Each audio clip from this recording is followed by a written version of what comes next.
අද කතා කරන්න බලාපොරොත්තු වෙන්නේ ලෑන්ඩ්ස්කේප් ආකිටෙක්චර් විෂයේ තවත් පැතිකඩක් පිළිබඳව. මේහි අවශ්‍යතාවය තමයි අපි කලින් වැඩසටහනේ කතා කර පරිදිම ලෑන්ඩ්ස්කේප් ආකිටෙක්චර් කියන විෂය බොහෝ වෙලාවට බැඳලා තියෙන්නේ යම් යම් පාරිසරික සාධක මත. මේ පාරිසරික සාධක හඳුන්වා දෙන ගමන් ඔබට කතා කිරීමේ අවශ්‍යතාවය නිසා තමයි අපි මේ ඇවිල්ලා තියෙන්නේ මේ පෙරළ භූමියකට. මෙහි තියෙන සම්පූර්ණයෙන්ම ස්වාභාවික වෘක්ෂලතාදී දර්ශය තියෙන්නේ වෙරළබඩ ශාක ප්‍රජාවට අයත්. දැන් ඔබ කල්පනා කරනවා ඇති අයි අපි කතා කළ යුත්තේ කියලා ලෑන්ඩ්ස්කේප් ආකිටෙක්චර් විෂය සම්බන්ධව එහි අතීතය සම්බන්ධව වර්තමානය සම්බන්ධව සහ ඔබ ඒ භාවිතා කරන අනාගතය සම්බන්ධව කෙසේද වෙන්න ඕන කියන. ඒකට හේතුව තමයි ඔබ යමක් කරනවා නම් ඒ කටයුත්ත ඔබ අනිවාර්යයෙන්ම දැනගත යුතුයි. එහි ටික බලල යකුර කොහොමද මේ විෂය හසුරවන්නේ, මොකටද මේ හසුරවන්න අවශ්‍යතාවය කියලා ඔබ දැනගත යුතුව තියෙනවා. ඒ නිසා තමයි මම හිතන්නේ මේක විකාශක පැත්තට බර වුණත් මේ පසුබිම නැතුව ඔබට මේ විෂය ඉදිරියට ගමන් කිරීමේ හැකියාව ටිකක් අපහසුයි. ඒ කියන්නේ ඔබට බෑ කියන එක නෙමෙයි මම කියන්නේ ඔබ යන්න ඕන ටිකක් ඔබම හොයාගෙන. මම හිතන්නේ ඔබ හොයාගෙන යන ගමනකට පහසුවක් සලසන්න තමයි අපි මේ YouTube channel එකේ අදහස. ලෑන්ඩ්ස්කේප් ආකිටෙක්චර් කියන විෂය ලංකාවේ ප්‍රචලිත වෙන්නේ ලංකාවේ ජනාවාසකරණයත් එක්ක. ඒ ජනාවාසක කලාව සංවර්ධනය වීමත් එක්ක එහි ඇතිවන විවිධ ආර්ට් ආකිටෙක්චර් වැනි විෂයන් එක්ක ඒ වගේ විෂයානුබද්ධ කරුණුත් එක්ක තමයි මේ විෂය පැහැදිලිලා තියෙන්නේ.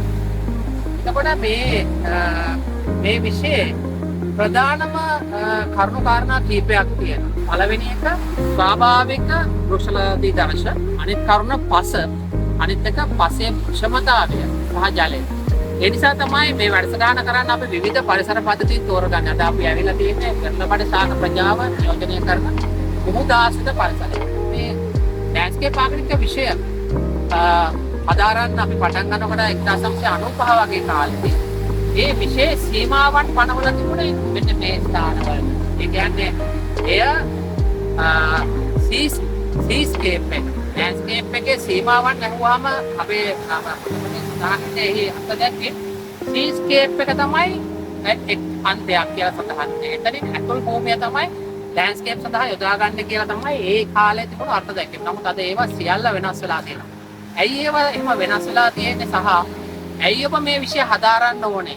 ඒක කොහොමද ඔබට අනාගතයේදී පිටුවහලක් වෙන්නේ? ඔබේ රැකියාවට, ඔබේ විනෝදාංශයට, ඔබගේ නිවස අලංකාර කරන්න, ඔබගේ කාර්යාලය අලංකාර කරන්න කොහොමද කියන එක දැනගන්න ඔබ මේ සම්බන්ධව පොඩක් දැනගන්න ඕනේ. එහි අතීතය වර්තමානය කොහොමද අනාගතයට ගලපන්නේ කියලා. ඒකට මේ විෂය තවත් අතීතයේ උද්‍යාන විද්‍යාඥයන් එහෙම නැත්නම් ලෑන්ඩ්ස්කේප් ආකිටෙක්ට්ස් කියලා කිව්වේ නැති වුණාට මේ උද්‍යාන නිර්මාණකරණය කරපු අය තවත් කාරණා කීපයක් මේ සඳහා පාදක කරගෙන තියෙනවා. ඒක ඔබට අනාගතය සඳහා වර්තමානය සඳහා සත්‍යයි. ඒක තමයි ඒකේ ප්‍රධානම ෆෝම් එක. ඊළඟට තියෙන්නේ වර්ණය, කලර් එක. ඊළඟට තියෙන්නේ කොම්පොසිෂන් එක. මේක කිව්වත් ෆෝම් එක කියලා කියන්නේ ඕනම දෙයකට. ගල් පාරයක එහෙම නැත්නම් කහගේ වගේ හැඩය ෆෝම් එක.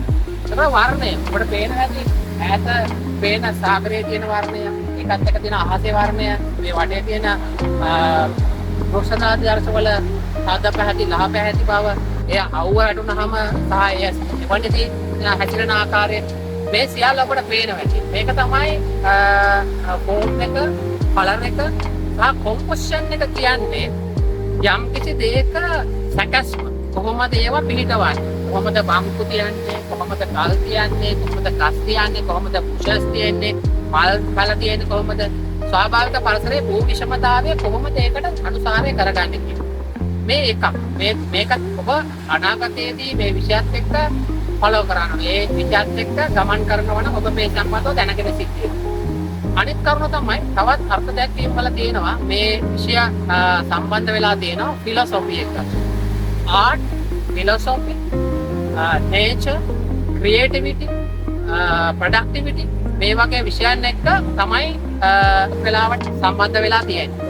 එතකොට ඔබට තේරෙනවා ඇති ඔබ මේ විෂය යම් කිසි කාර්යයක් සඳහා යොදා ගන්නවා නම් ඒ විෂය යොදාගත යුතු වෙන්නේ මෙන්න මේ වාණු ෆිලොසොෆි එක යම් කිසි දර්ශනයක් ගන්න.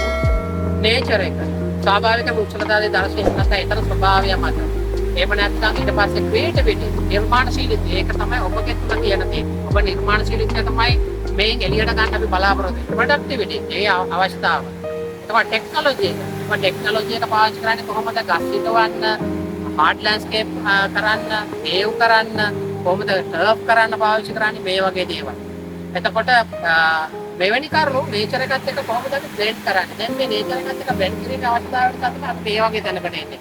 එහෙම නැත්නම් අපිට ස්ටුඩියෝ එකක් ඇතුලේ එහෙම නැත්නම් පුටුවක වාඩි වෙලා මේ කතාව කතා කරන්න පුළුවන්. මේක තමයි මූලික සංකල්ප අදටත් පිටටත් ගැලපෙන්නේ. අනිත් කරුණ තමයි මේ ලෑන්ඩ්ස්කේප් ආකිටෙක්චර් කියන විෂය විකාශනය වෙන්නේ අතීතයේදී ප්‍රධාන මාවත් දෙකක. එකක් තමයි මොනාස්ටික් ලෑන්ඩ්ස්කේප්. අනිත් එක තමයි සෙකියුලර් ලෑන්ඩ්ස්කේප්. මේ අනුසාරයෙන් තමයි ආදි කාලයේ ඒ කියන්නේ රජ දවසේ ඉඳලා මේක එන්නේ. මම කිව්වා ශිෂ්ටාචාර පැවැතෙනකොට ආරම්භ වෙලා ඒ විදිහට තමයි මේක විකාශනය වුනේ කියලා. එතකොට ඔබට තේරෙනවා ඇති මෙහි ඇවනියුස් දෙකක් එනවා මාවත් දෙකක් එකක් සෙකියුලර් පැත්ත. ඒ සෙකියුලර් පැත්තට උදාහරණ තමයි සීගිරිය පොළොන්නරුව ගෝල්ෆිෂ් පාර්ක් එක රන්මසු යන මේ වගේ දේවල් තමයි සෙකියුලර්. ඒ කියන්නේ ලෞකික පැත්තේ තියෙන පාර්ක්. ඔයක රාජකීය උද්‍යාන. අනිත් එක තමයි මොනාස්ටික් ලෑන්ඩ්ස්කේප්. මොනාස්ටික් ලෑන්ඩ්ස්කේප් කියන ඒවාට තමයි උදාහරණ මිහින්තලේ, රජගිරි ලෙන කන්ද මේ වගේ නිටිගල, අරන්කැලේ මේ වගේ ස්ථාන තමයි මොනාස්ටික් ලෑන්ඩ්ස්කේප් වලට උදාහරණ. ඒ කියන්නේ ලෞකික පැත්ත. කොහොමද සිත සංසුන් කර ගැනීමට පරිසරය භාවිතා කරේ. ටොපෝග්‍රැෆි එක, පරිසරයේ භූමියේ විෂමතාවය, ජලය, වෘක්ෂලාදී දර්ශ කොහොමද මේ පාවිච්චි කරේ කියන එක තමයි එක මාවත. දැන් අපි අතීතය ගැන ඔබට යම්කිසි අදහසක් තියෙනවා මේ විෂයේ. වර්තමානයේ කොහොම කෙසේ වෙනවද කියන එක ඔබට ඊළඟට කියන්න ඕනේ. වර්තමානයේ මේ විෂය හදාරන්න තියෙන විධිමත් ක්‍රම තියෙනවා. ඒ අතරේ විවිධ ක්‍රම තියෙනවා. එතකොට මෙහි තියෙන මූලිකම දේ තමයි ලංකාවේ තියෙන අනිකුත් විෂයන් වගේම උසස් පෙළ විභාගයේ අවසන් කරාට පස්සේ එහි තියෙන ස්කෝල ලකුණු දිස්ත්‍රික් පදනම සහ වටවා ගැනීමේ පරීක්ෂණයකින් ලබන ලකුණු සංඛ්‍යාව මත ලංකාවේ තියෙන මොරටුව විශ්වවිද්‍යාලයේ වාස්තු විද්‍යාපීඨයට බදවා ගන්න. මේ එක ක්‍රමයක්. මේ විශ්වවිද්‍යාලයේ පිළිවෙන්නේ ඩිසයිනර්ස්, ආකිටෙක්ට්ස්, ඒ කියන්නේ ආකිටෙක්චර් පදනමෙන් ආපු නිර්මාණශිල්පී. තවත් ලංකාවේ විශ්වවිද්‍යාලයක් තියෙනවා පෙරදින විශ්වවිද්‍යාලය. පෙරදින විශ්වවිද්‍යාලයේදී කොහොමද හොටිකල්චර්. ඒ කියන්නේ මේ කොහොමද මේ ගස් කොළන් වැවෙන්නේ, වවන්නේ කොහොමද කියන එක. එතකොට මේ දෙක තමයි ප්‍රධානම අපි කතා කරමින් හිටියේ මේ විෂයේ වර්තමානය ගැන. මොකද ඔබ මේ විෂය ඉගෙන ගන්න නම් මෙහි අතීතය වගේම වර්තමානයත් දැනගත යුතුව තියෙනවා. මේ විෂය වර්තමානයේදී විධිමත් විදියට හදාරීමේ හැකියාව තියෙන්නේ අනිත් විෂයන් වගේම අපොස උසස් පෙළ විභාගයෙන් ලබන ප්‍රතිඵල අනුව දිස්ත්‍රික් පදනම විසිට ස්කෝ එක සහ බදවා ගැනීමේ පරීක්ෂණයක් පවත්වන ඒ සඳහා කටුබද්ද විශ්වවිද්‍යාලය මගින් මොරටුව විශ්වවිද්‍යාලය මගින් මෙහින් සමත් වීමෙන් ඔබට උපාධි පාඨමාලාවක් හැදෑරීමේ අවශ්‍යතාවය තියෙනවා නම් ඒ ක්‍රමය තුල යන්න පුළුවන්. මේ එක ක්‍රමයක්. මොරටුව විශ්වවිද්‍යාලයේ වාස්තු විද්‍යාපීඨය කියන ආර්කිටෙක්චර් ෆැකල්ටි එකෙන් මේ කරන්නේ එහි ලෑන්ඩ්ස්කේප් ආර්කිටෙක්චර් යුනිට් එකෙන් මෙහෙවන්නේ ඩිසයිනර්ස්ලා. ඒ කියන්නේ ලෑන්ඩ්ස්කේප් ආර්කිටෙක්චර්. උන් කරන්නේ මේ භූමියේ විෂමතාවය, ස්වභාව ධර්මය මේ සියල්ල පදනම් කරගෙන අලුත් පරිසරයක් නිර්මාණය කරනවා. ඔබ කල්පනා කරනවා ඇති ඇයි මේ විෂය අවශ්‍ය? ඔබ සාමාන්‍යයෙන් මගේ වයසේ කෙනෙක්. ඔබ දැකලා තියෙනවා නම් එදා ග්‍රාමීය පරිසරයේ ඔබ මෙලක ඇවිදගෙන යනකොට ඒ පිළේ තිබුණු ගස් කොළන්, විවිධ ගස් කොළන් අපි හිතමු ඒ ඉන්න විවිධ පක්ෂී, විවිධ මාළුන් වර්ග ඔබට දැන් දකින්න තියෙනවා. මම හිතන්නේ ඔබ ලිඳකට ඉපිලා බැලුවා නම් එදා ඒ ලිඳේ හිටපු මාළු වර්ග දැන් දකින්න තියෙනවා. කදුරු වගේ ශාක, එහෙම නැත්නම් විවිධ කුඹුක් වගේ ශාක ඔබගේ ග්‍රාමීය පරිසරයේ දකින්න තියෙනවා. ඒ තිබුණු දොළ පාරවල්, ඇල පාරවල්, දඬු, කැලෑ ඒවා දකින්න තියෙනවා.